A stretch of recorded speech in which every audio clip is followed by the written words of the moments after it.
వాళ్ళ జన్జీ అని పిలుచుకుంటున్న జనరేషన్ చిన్న చిన్న విషయాలకే కుంగిపోతున్నారు. కష్టపడి చదివిన ఎగ్జామ్ ఫెయిల్ అయ్యారని, 4 ఇంటర్వ్యూలు రిజెక్ట్ అయ్యాయని, ప్రాణంగా ప్రేమించిన వాళ్ళు వదిలేసి వెళ్ళిపోయారని గదిలోకి వెళ్ళి డిప్రెషన్లోకి వెళ్ళిపోతున్నారు. నా వల్ల కాదు, నా లైఫ్ అయిపోయింది, నేను మొత్తం లాస్ అయిపోయానని గివ్ అప్ అంటున్నారు. ఒక్కసారి ఆలోచించండి, దయచేసి కళ్ళు తెరవండి.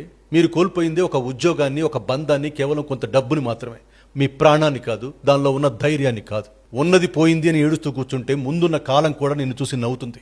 డబ్బు పోయిందా, మళ్ళీ సంపాదించుకోవచ్చు.